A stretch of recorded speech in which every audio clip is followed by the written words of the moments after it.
बच्चों, आज हम लोग पढ़ेंगे elevation in boiling point, solution and colligative properties में। बेटा, बॉइलिंग पॉइंट क्या होता है ये सबसे पहले हम लोग समझ लेते हैं। अगर मैंने प्योर वाटर लिया या एनी लिक्विड लिया, बेटा एनी लिक्विड की टेंडेंसी हमेशा इवेपोरेट होने की रहती है। यहां पे जो मॉलिक्यूल्स रहते हैं वो हमेशा यहां से एस्केप होना चाहते हैं, यानी इवेपोरेट होना चाहते हैं। लेकिन यहां पे रहता है आपका एटमॉस्फेयर, तो एटमॉस्फेयर का प्रेशर इसके ऊपर बना रहता, जिस वजह से ये वेपर आसानी से बाहर नहीं निकल सकते। उसके लिए आपको टेम्परेचर देना पड़ेगा, इसको हीट सप्लाई करना पड़ेगा। तो जैसे जैसे आप टेम्परेचर बढ़ाओगे, यानी मैंने ये ले लिया टेम्परेचर एक्सिस और ये ले लिया मैंने वेपर प्रेशर वाला एक्सिस, यानी वेपर की तैयार होने वाला प्रेशर। अब ये सॉल्वेंट खुद के ही वेपर्स डेवलप करते जाएगा, क्योंकि आप उसको हीट सप्लाई कर रहे हो। सो हीट सप्लाई करने से इनके मॉलिक्यूल को एनर्जी मिलेगी और वो ज्यादा एनर्जी के साथ बाहर निकलने की कोशिश करेंगे। अब इसका प्रेशर हो गया, मान लो 10 मान लेते, ठीक है ना। 10 mm ऑफ Hg में मैं लिख रहा हूं, तो मैंने 10 mm ऑफ Hg ऐसा प्रेशर मान लिया इसका, किसका, वेपर का। इस पर्टिकुलर टेम्परेचर पे यहां पे आप थर्मामीटर रख सकते हो, ये थर्मामीटर आपको टेम्परेचर दिखाएगा। अब बेटा ऊपर का जो प्रेशर है वो एटमॉस्फेयर का कितना होता है, 760 mm ऑफ Hg। ये mm ऑफ Hg में ले रहा हूं मैं, 760 mm of Hg, that is the atmospheric pressure. अब ये एटमॉस्फेयर का प्रेशर ज्यादा है और यहां से वेपर का प्रेशर कम है। अब मैं इसको हीटेड करते जाऊंगा, हीट देते जाऊंगा, तो इसका टेम्परेचर बढ़ते जाएगा। टेम्परेचर बढ़ने से इनकी एनर्जी बढ़ेगी और वेपर और ज्यादा ताकतवर बनती जाएगी और इनका वेपर प्रेशर बढ़ते जाएगा। अब ये वेपर प्रेशर हमारा बढ़ते जा रहा है, मान लो ऐसे। तो जैसे जैसे मैं टेम्परेचर को बढ़ाते जा रहा हूं इस तरफ, वैसे वैसे वेपर में ताकत आती जा रही है और वेपर का प्रेशर बढ़ते जा रहा है इस तरफ, ऐसे। बेटा ऐसे करते करते एक टेम्परेचर आएगा 100 डिग्री सेल्सियस, जहां पर इस वेपर में इतनी ताकत आ जाएगी कि ये वेपर का प्रेशर एटमॉस्फेयर के प्रेशर के इक्वल आ जाएगा। यानी हमारे वेपर का प्रेशर बढ़ते गया टेम्परेचर बढ़ाने के साथ साथ, और ये बढ़ते बढ़ते हमारे एटमॉस्फेरिक प्रेशर को मैच कर लिया। तो अब कितना हो गया, वो 760 mm ऑफ Hg हो गया। तो जैसे ही वेपर का प्रेशर और एटमॉस्फेयर का प्रेशर इक्वल आ गया, तो आपके वेपर बाहर निकलना चालू हो गए। तभी आप इसको कह दिए कि वाटर आपका बॉइल हो रहा है, यानी बॉइलिंग पॉइंट आ गया। So how to define the boiling point? Boiling point is the temperature, ये वाला, जिस टेम्परेचर पे वेपर का प्रेशर और एटमॉस्फेयर का प्रेशर इक्वल आ गया, और इक्वल आने की वजह से वेपर बाहर निकलने लगे, यानी आपका वाटर बॉइल होने लगा, यानी आपका बॉइलिंग पॉइंट आ गया। सो boiling point is the temperature at which vapour pressure become equal with the atmospheric pressure, और आपका वाटर बॉइल होना चालू हो गया। समझा बेटा? तो वो यहां ग्राफ से भी दिखाया। ये हो गया प्योर सॉल्वेंट का। अब अगर मैं इसके अंदर सोलूट ऐड कर देता, अब ऐसा मानते हैं,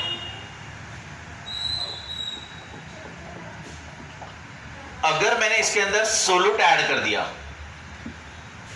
ठीक है, अब बताओ अब क्या दिक्कत जाने वाली है वो देखो। जो आपने सोलूट ऐड कर दिए नॉन वोलेटाइल, जो इवेपोरेट नहीं हो रहे, अब डेफिनेटली ये जो सोलूट पार्टिकल है वो वेपर को ब्लॉक करने का काम करेंगे, यानी ये वेपर के रास्ते में रुकावट पैदा करेंगे। तो कुछ वेपर तो आसानी से बाहर निकल पाएगी, लेकिन कुछ वेपर को ये ब्लॉक कर देगा। तो सोलूट जो मैंने डाला वो सोलूट वेपर के रास्ते में रुकावट पैदा कर रहा है, उनको आसानी से बाहर नहीं निकलने दे रहा है। इसका मतलब मेरा वेपर प्रेशर घटा। तो जैसे मैंने सोलूट ऐड किया मेरा वेपर प्रेशर पहले से कम मिल रहा है, यानी पहले इतना था अब इतना मिल रहा है उसी टेम्परेचर पे। अब वापस वही प्रोसेस चालू करेंगे कि धीरे धीरे टेम्परेचर बढ़ाते जाओ, यानी आप हीट सप्लाई करते जाओ। आप हीट सप्लाई कर रहे हो यानी मॉलिक्यूल को एनर्जी मिल रही है। एनर्जी मिलेगी तो ज्यादा एनर्जी के साथ वो बाहर भागेंगे, मॉलिक्यूल के बॉन्ड टूटेंगे, वो बाहर निकलना चाहेंगे। अब यहां थर्मामीटर से आप टेम्परेचर देखते रहना। जैसे जैसे टेम्परेचर बढ़ते जाएगा वैसे वैसे वेपर बनते रहेंगे, लेकिन पहले से कंपैरेटिवली कम बनेंगे। तो अभी मैं टेम्परेचर बढ़ाते जा रहा हूं तो मेरा वेपर का प्रेशर बढ़ते जा रहा है, ये ऐसे, ठीक है। यानी टेम्परेचर बढ़ाते गया वेपर प्रेशर बढ़ते गया। अब बढ़ाते जाओ जब तक आपका वेपर का प्रेशर एटमॉस्फेयर के प्रेशर को मैच नहीं होता तब तक। अब यहां जाकर ये 760 mm ऑफ Hg को मैच कर लिया, क्योंकि एटमॉस्फेयर का प्रेशर यानी 760 mm ऑफ Hg, अब उसको मैच कर लिया। अब आपका बॉइलिंग पॉइंट आ गया, क्योंकि बॉइलिंग पॉइंट यानी क्या होता, वेपर का pressure equal with atmosphere pressure, यानी वेपर बाहर निकलने लगेगी, यानी आपका वाटर बॉइल हो रहा है, यानी बॉइलिंग पॉइंट आ चुका है। लेकिन अब देखो बेटा, पहली बार ये 760 इसी टेम्परेचर पे मैच हो गया था, यानी T0 पे। अब आपका टेम्परेचर आपको उससे थोड़ा ज्यादा बढ़ाना पड़ा। ये टेम्परेचर कितना आ गया T। पहले टेम्परेचर कम था, कम टेम्परेचर पे ही 760 आ गया था। अब आपको टेम्परेचर बढ़ाना पड़ा तब 760 आया, समझा। यानी अभी आपका बॉइलिंग पॉइंट बढ़ गया पहले के कंपैरिजन में। क्लियर बेटा इतना। पहले बॉइलिंग पॉइंट 100 डिग्री सेल्सियस पे ही आ गया था, लेकिन सोलूट डालने की वजह से वेपर के रास्ते में रुकावट पैदा हुई, तो आपको ज्यादा टेम्परेचर देना पड़ा, तब जाके वेपर का प्रेशर एटमॉस्फेयर के प्रेशर को मैच हुआ। यानी अभी आपका बॉइलिंग पॉइंट 102 डिग्री सेल्सियस हो गया। तो समझा बेटा। सो पहले के कंपैरिजन में अब मेरा बॉइलिंग पॉइंट बढ़ गया, इसे कहते हैं एलिवेशन इन बॉइलिंग पॉइंट। पहले का बॉइलिंग पॉइंट T0 था, अब हो गया T। So T minus T0, this is your elevation in boiling point, यानी 102 minus 100 that is 2 degree Celsius. Degree Celsius में लो या केल्विन में लो, आंसर सेम ही आएगा, क्योंकि डिफरेंस की बात कर रहे हैं हम लोग। डिफरेंस आपका हमेशा सेम आता है, भले डिग्री सेल्सियस में रहे या तो केल्विन में रहे। अब इसके बाद अगर मैं 100 डिग्री सेल्सियस की ही बात करूं तो 100 डिग्री सेल्सियस पे अकेला सॉल्वेंट का वेपर प्रेशर जल्दी से आ गया था, लेकिन 100 डिग्री सेल्सियस पे ही सॉल्यूशन का वेपर यहीं तक था। तो ये वाला जो है बेटा, ये लोअरिंग ऑफ वेपर प्रेशर है, lowering of vapour pressure. 100 degree Celsius पे 100 डिग्री सेल्सियस पे अकेले सॉल्वेंट के वेपर ज्यादा थे, यानी 760 mm ऑफ Hg। अब उसी टेम्परेचर पे सॉल्यूशन का अगर देखें तो मान लो 500 mm ऑफ Hg आ रहा है, तो ये क्या हुआ तुम्हारा 260 mm ऑफ Hg से आपका वेपर प्रेशर घटा सोलूट डालने के बाद। क्लियर।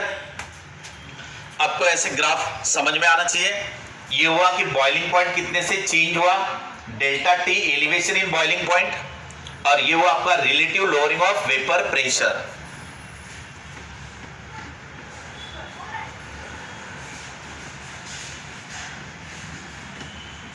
अब हम जाते हैं हमारे डेरिवेशन की तरफ, ठीक है। अकेला वाटर रहा तो 100 डिग्री सेल्सियस पे बॉइल हुआ, यानी T0। सोलूट डालने से वेपर बनने में दिक्कत गई तो बहुत ज्यादा टेम्परेचर को बढ़ाना पड़ा, तब जाके वो एटमॉस्फेरिक प्रेशर को मैच किया, यानी तब जाके बॉइलिंग पॉइंट आया। तो अभी आपका बॉइलिंग पॉइंट कितना आ गया T, पहले था मान लो 100, अब है मान लो 102, यानी बॉइलिंग पॉइंट कितने से इंक्रीज हुआ, तो T माइनस T नॉट। समझा बेटा इतना? अब एलिवेशन इन बॉइलिंग पॉइंट यानी डेल्टा TB, क्योंकि ये हो गया मेरा 102 माइनस 100, यानी डेल्टा TB का मतलब क्या हुआ, एलिवेशन इन बॉइलिंग पॉइंट। ये किसके साथ डायरेक्टली प्रोपोर्शनल रहेगा, mole fraction of is directly proportional to molality. बेटा जितना सोल्यूट में ज्यादा ऐड करते जाऊंगा बॉइलिंग पॉइंट उतना मुझे बढ़ाना पड़ेगा। जितना सोल्यूट ज्यादा डालेंगे उतनी वेपर ज्यादा ब्लॉक होगी, तो हमें टेम्परेचर और ज्यादा बढ़ाना पड़ेगा, तब वो एटमॉस्फेयर को मैच करेगा। समझा? यानी मेरा बॉइलिंग पॉइंट बढ़ते जा रहा है, जितना सोल्यूट ज्यादा डालते जाऊंगा उतना मेरा बॉइलिंग पॉइंट बढ़ते चले जाएगा। So elevation in boiling point is directly proportional to molality. अब तो डेल्टा TB इक्वल टू क्या आएगा, कांस्टेंट इनटू मोलालिटी। अब मोलालिटी कैसे निकालना, number of mole of solute upon weight of solvent in KG.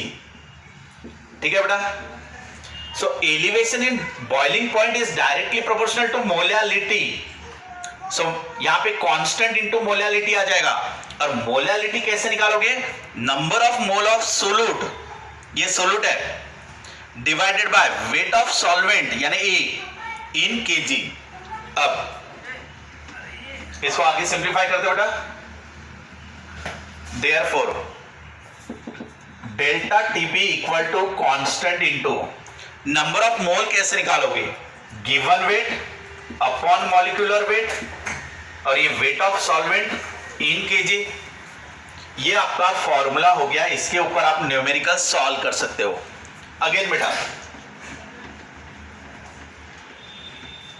यहां से अगर मुझे मॉलिक्यूलर वेट ऑफ सोल्यूट लेना है तो molecular weight of solute equal to क्या बनेगा फॉर्मूला, कांस्टेंट WB डेल्टा TB into WA. So this formula is used to find the molecular weight of solute. इस एक्सपेरिमेंट का हमारा पर्पस है सोल्यूट का मॉलिक्यूलर वेट निकालना।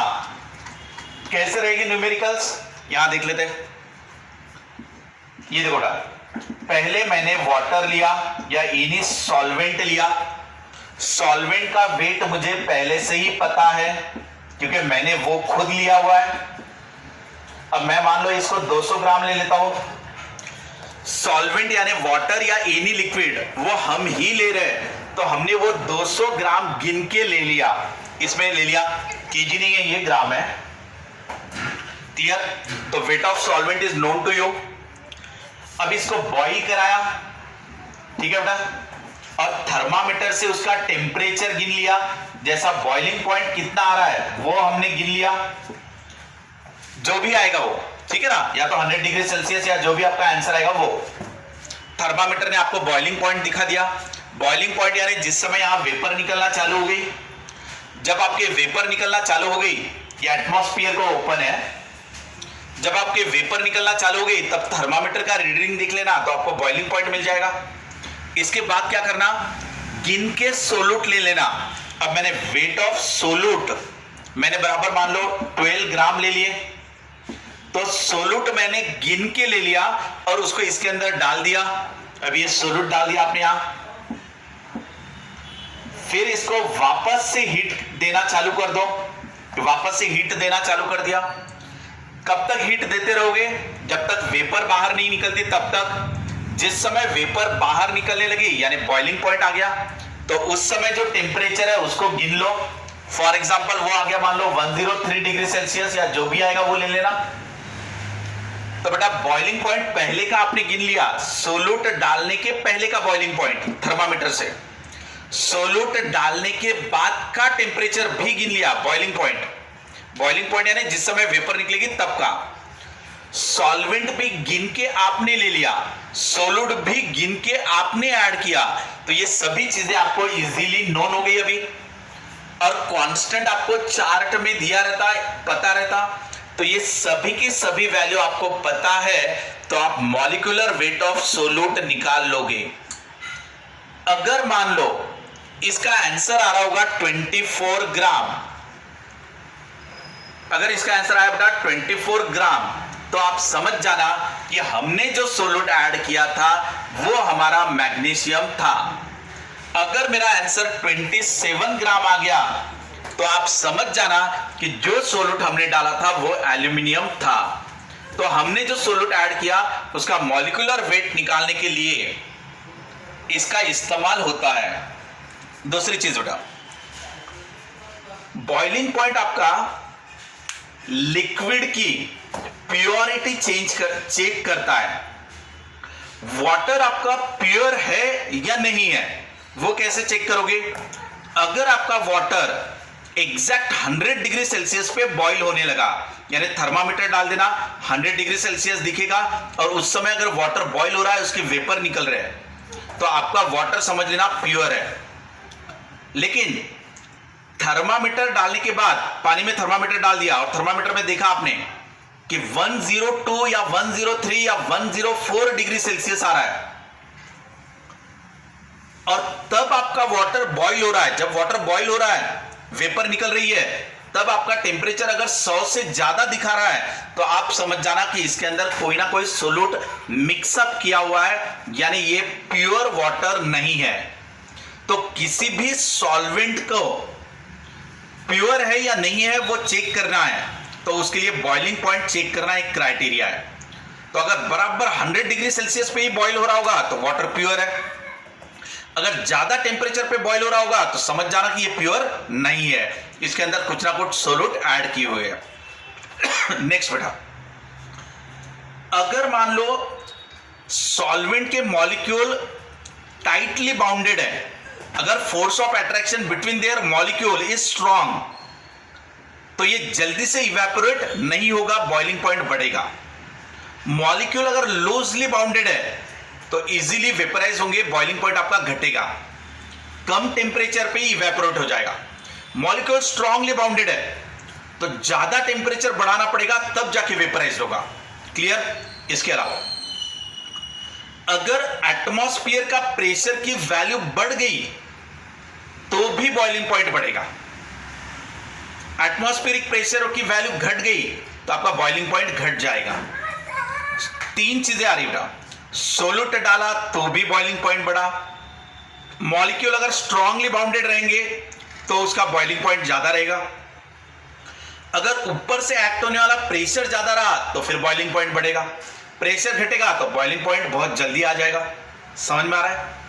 न्यूमेरिकल आपको इस तरीके से सॉल्व करना रहेगा, इस तरीके से आप ये फॉर्मूले को यूज करना है, इस तरीके से आपको डाटा दिया रहेगा, इनको यहां पे रख के कैलकुलेशन करके आंसर निकाल लेना। न्यूमेरिकल्स आसान है, डायरेक्ट फॉर्मूला बेस्ड है।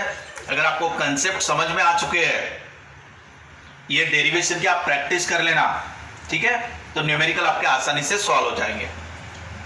ओके, बाय बेटा।